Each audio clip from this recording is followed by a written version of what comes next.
नमस्ते। लॉकडाउन ई पाठशाला रामगढ़ में आप सभी का स्वागत है। आज के इस वीडियो में जिस टॉपिक पर हम चर्चा करेंगे वह है ऊष्मा का चालक तथा कुचालक वस्तुएं एवं विकिरण। यह टॉपिक अध्याय ऊष्मा विषय विज्ञान कक्षा 7 पाठ 14 के अंतर्गत। इस टॉपिक के तहत जो हम एक बिंदुओं पर चर्चा करेंगे वह है ऊष्मा का चालक एवं कुचालक वस्तुएं, दूसरा है विकिरण विधि, तीसरा हमारे दैनिक जीवन में ऊष्मा का स्थानांतरण का उपयोग। इस तरह से आज हम 3 बिंदुओं पर चर्चा करेंगे। आइए हम समझे ऊष्मा का चालक किसे कहते हैं। जो पदार्थ ऊष्मा को अपने से होकर जाने देता है, या यह कह सकते हैं जो पदार्थ ऊष्मा को प्रवाह करता है वह पदार्थ ऊष्मा का चालक होता है। उदाहरण के लिए लोहा, तांबा, चांदी, एल्युमिनियम, ये सारे वस्तु जो है वो ऊष्मा के चालक है और इसमें ऊष्मा जो है अपने से होकर गुजरती है। मतलब इस वस्तु में ऊष्मा जो है वो होकर गुजरती है। आइए हम जाने ऊष्मा का कुचालक किसे कहेंगे। ऊष्मा का कुचालक या ऊष्मारोधी दोनों का मतलब एक ही होता है। ऊष्मा का चालक क्या होता है? जो पदार्थ ऊष्मा को अपने से होकर जाने देता है। और ऊष्मा का कुचालक में क्या होगा? जो पदार्थ ऊष्मा को अपने से होकर नहीं जाने देता है। जिस पदार्थ में ऊष्मा का प्रवाह नहीं होता है वह पदार्थ ऊष्मा का कुचालक होता है। उदाहरण के लिए हम हवा ले सकते हैं, पानी ले सकते हैं, प्लास्टिक ले सकते हैं, लकड़ी ले सकते हैं, सूती कपड़ा ले सकते हैं। ये सारे जो है वह ऊष्मा का कुचालक वस्तु के अंतर्गत आएंगे। जब वायु और जल ऊष्मा के कुचालक है तो वायु और जल कैसे गर्म होते हैं? हमने अभी पढ़ा कि जल और वायु जो है वो ऊष्मा के कुचालक है। तो जल और वायु हमने पढ़ा, सम्वहन विधि में पढ़ा है कि जल जो है वो गर्म होकर ऊपर उठती है और वायु के भी बारे में पढ़ा कि वायु जो है गर्म होकर वह ऊपर उठती है। तो फिर वो गर्म कैसे होती है? आइए इस कॉन्सेप्ट को हम समझें। यह एक बीकर दिया गया है और इस बीकर में पानी भरा गया है, ठीक है। इस बीकर को हम गैस चूल्हा के ऊपर रखे हुए हैं और इसका नॉब को क्या करते हैं? ऑन करते हैं। तो सम्वहन विधि में हमने क्या देखा? इस बीकर के जो निचले हिस्से में पानी है उसके कण गर्म होकर ऊपर उठ जाते हैं, होता है कि नहीं? कुछ देर बाद जो बीकर के निचले हिस्से में जो पानी है वो पानी के कण गर्म होकर ऊपर उठ जाते हैं। उस जगह को भरने के लिए उसके आसपास के जो ठंडे कण है वहां पर आते हैं और फिर वो कण गर्म होकर। यहाँ पर हम 2 बातों को गौर करेंगे। पहला बात कि जो कण गर्म हो रहे हैं वह कण ठंडे कण को ऊष्मा नहीं प्रदान कर रहे हैं। क्या ऐसा हो रहा है कि नहीं?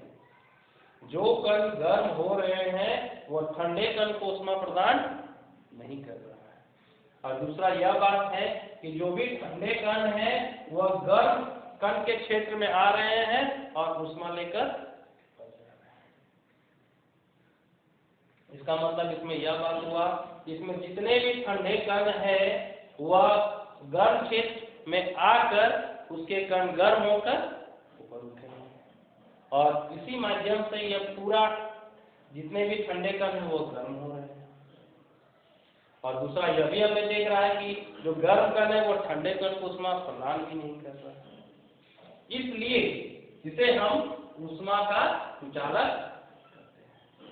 अगर एक धातु की बात करें, उदाहरण के लिए हम लोहा ले लें, तो लोहा के अगर एक किनारे के तरफ हम मोमबत्ती जलाएं तो कुछ देर बाद हम यह देख पाएंगे या ऑब्जर्व करेंगे इस लोहे का जो दूसरा किनारा है वो भी गर्म हो गया। इसमें क्या है? उसके कण जो है, इसके जो लोहे के कण है वह एक कण दूसरे कण को ऊष्मा दे रहा है, लेकिन कण जो है वो स्थिर है, कण का मूवमेंट नहीं होता है। फिर भी ऊष्मा एक स्थान से दूसरे स्थान की ओर स्थानांतरित हो रही है। इसको इस प्रकार भी हम समझ सकते हैं, अगर हम 2 धातु को एक दूसरे से जोड़ते हैं तो 2 धातु में से एक धातु को हम लोहा कहते हैं, दूसरे धातु को हम लोहा कहते हैं। इसमें क्या है? उसके कण जो है वो स्थिर है, कण का मूवमेंट नहीं होता है। फिर भी ऊष्मा एक स्थान से दूसरे स्थान की ओर स्थानांतरित हो रही है। इसको इस प्रकार भी हम समझ सकते हैं, अगर हम बच्चों में टॉफी डिस्ट्रीब्यूट करना चाहते हैं तो बच्चों को लाइन में कतार से लगा दें। अब क्या करें, पहले बच्चों को बोले, पहले बच्चों को हम टॉफी दर बोले कि वो पीछे बच्चों को पास करता है। इस तरह से जो अंतिम बच्चा है वो भी टॉफी पा जाएगा, है कि नहीं। उसी तरह उष्मा का भी जो स्थानांतरण हो रहा है वो ठीक इसी प्रकार हो रहा है, लेकिन जब हम जल को ले रहे हैं तो जल में ऐसा नहीं रहा है। जल में हम यहाँ यह देख पा रहे हैं कि जितने कण हैं वो स्वतः उष्मा नहीं ले रहे हैं, वो गर्म क्षेत्र में आ रहे हैं और उष्मा लेकर वो जितने भी ठंडे कण हैं। इसी कारण से इसे हम जल और वायु को उष्मा का संचालक कहेंगे। वायु में भी कुछ ऐसा ही होता है। अब आइए हम समझें कि विकिरण विधि क्या होता है। विकिरण विधि क्या होता है? विकिरण विधि जिस विधि से उष्मा का स्थानांतरण एक स्थान से दूसरे स्थान बिना किसी माध्यम से होता है, उस विधि को हम विकिरण विधि कहेंगे। विकिरण विधि में होता क्या है, उष्मा का जो गमन होता है वो एक स्थान से दूसरे स्थान होता है, लेकिन उसमें कोई माध्यम की आवश्यकता नहीं होती। जिस तरह से हम जब चालन विधि की बात करते हैं तो चालन विधि में उष्मा का जो स्थानांतरण होता है वो किसमें होता है? ठोस वस्तुओं में होता है। उसका माध्यम क्या है? ठोस वस्तु। सामान्य तौर पर हम ठोस वस्तुओं में उष्मा का स्थानांतरण को चालन विधि में देखते हैं। जब हम संवहन विधि के बारे में बात करते हैं तो संवहन विधि में तरल पदार्थ या वायु का उपयोग उष्मा का स्थानांतरण के लिए किया जाता है या संवहन विधि में किया जाता है। लेकिन जब हम विकिरण विधि के बारे में बात कर रहे हैं तो उष्मा जो है एक स्थान से दूसरे स्थान गमन कर रही है, लेकिन उसमें कोई माध्यम की आवश्यकता नहीं। चलिए उदाहरण से इसे समझते हैं। यह दिए गए चित्र में हम यह देख पा रहे हैं कि यह सूरज है और यह पृथ्वी है। सूरज की किरण पृथ्वी पर पहुंच रही है, लेकिन सूरज की किरण जब पृथ्वी में पहुंच रही है तो इसके बीच में हर जगह माध्यम नहीं है। हमारा वायुमंडल है तो वायुमंडल के क्षेत्र तक वायु है, बाकी जगह जो है वह खाली है। फिर भी उष्मा जो है सूरज से पृथ्वी तक पहुंच रही है, और यहाँ पर हम यह भी देख पा रहे हैं कि यहाँ पर माध्यम नहीं है। तो उष्मा का यह स्थानांतरण विकिरण विधि का एक उदाहरण है। आइए दूसरे उदाहरण को हम समझें।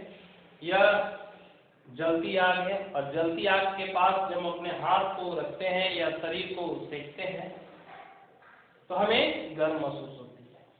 यह भी एक उदाहरण है कि कैसे विक्रम प्रक्रम के द्वारा हमें उष्मा प्राप्त होती है। कहीं न कहीं यह भी एक विकिरण विधि का उदाहरण है। यहाँ पर हम अक्सर कंफ्यूज करते हैं। कंफ्यूज किस चीज का होता है कि यह जो है विधि जो है वह संवहन विधि का एक उदाहरण है। मैं बता दूं कि संवहन विधि में हमें उष्मा तुरंत प्रदान नहीं होती है, लेकिन विकिरण विधि में उष्मा जो है वह तुरंत होती है। यह तीव्र गति की ऊर्जा हमें यहाँ पर मिलती है। लेकिन अगर संवहन विधि के बारे में बात करें तो वहाँ पर उष्मा जो है वह थोड़ा विकिरण विधि से लेट होता है। जब हम कोई बर्तन को इसमें रख दें और बर्तन को यहाँ से हटा लें तो कुछ देर बाद जो है बर्तन ठंडा होता है। इसमें हम यह कर सकते हैं कि बर्तन किस लिए ठंडा होता है। हम इसमें यह कर सकते हैं कि जब बर्तन को हम यहाँ से हटाते हैं तो उष्मा का कुछ भाग जो है उसके आसपास में विकृत हो जाता है। उष्मा का कुछ भाग जो है बर्तन में जो उष्मा है उसका कुछ भाग उसके आसपास के परिवेश में विकृत हो जाती है, जिसके कारण से वो बर्तन ठंडा होता है। आइए हम अपने अंतिम टॉपिक की ओर बढ़े। हमारे दैनिक जीवन में उष्मा का स्थानांतरण का उपयोग। हमारे दैनिक जीवन में उष्मा का स्थानांतरण का क्या उपयोग है, इसके लिए अक्सर हम 2-3 उदाहरण देते हैं। और शुरू के वीडियो में भी हमने यह बताया कि जब गर्मियाँ आती है तब हम हल्के फुल्के वस्त्र पहनना पसंद करते हैं। जब सर्दियाँ आती है तब हम ऊनी वस्त्र पहनते हैं या गहरे रंग के वस्त्र पहनना पसंद करते हैं। आइए अब हम ये कारण को जानें कि क्यों गर्मियों में हम सफेद वस्त्र या हल्के वस्त्र पहनना पसंद करते हैं। हम गर्मियों में सफेद या हल्के वस्त्र इसलिए पहनना पसंद करते हैं क्योंकि अधिकांश ऊष्मीय विकिरणों को परावर्तित करता है। क्योंकि जो सूती वस्त्र जो होता है या हल्के फुल्के जो वस्त्र होता है वह अधिकांश ऊष्मीय विकिरणों को परावर्तित करता है, रिफ्लेक्ट कर देता है, जिसके कारण हमें गर्मी महसूस नहीं होती है। आइए दूसरे प्रश्न को जाने। सर्दियों में हम गहरे रंग के वस्त्र क्यों पहनते हैं? देखिए, ये सर्दियों का मौसम चल रहा है और जब मैं वस्त्र पहना हुआ हूँ, गहरे रंग का वस्त्र पहना हुआ हूँ। ऐसा क्यों? क्योंकि जो गहरे रंग के वस्त्र है वह अधिकांश ऊष्मीय विकिरणों को अवशोषित करती है, एब्जॉर्ब कर लेती है। अधिकांश ऊष्मीय विकिरणों को क्या करती है? अवशोषित कर लेती है, एब्जॉर्ब कर लेती है, जिसके कारण हम सर्दियों में गहरे रंग के वस्त्र पहनना पसंद करते हैं। आइए अंतिम प्रश्न की ओर बढ़ें। सर्दियों में ऊनी वस्त्र पहनना क्यों जरूरी है या क्यों ऊनी वस्त्र को हम पहनते हैं? ऐसा इसलिए क्योंकि जो ऊनी वस्त्र है वह ऊष्मारोधी या कह सकते हैं कि ऊष्मा का कुचालक है। ऊनी वस्त्र में जो रेशे होते हैं उसमें क्या होती है? वायु फंस जाती है। वायु फंसने के कारण जो बाहर की ठंड हवा है वो हमारे शरीर के अंदर प्रवेश नहीं कर सकती, क्योंकि वायु जो है वह ऊष्मा का कुचालक है।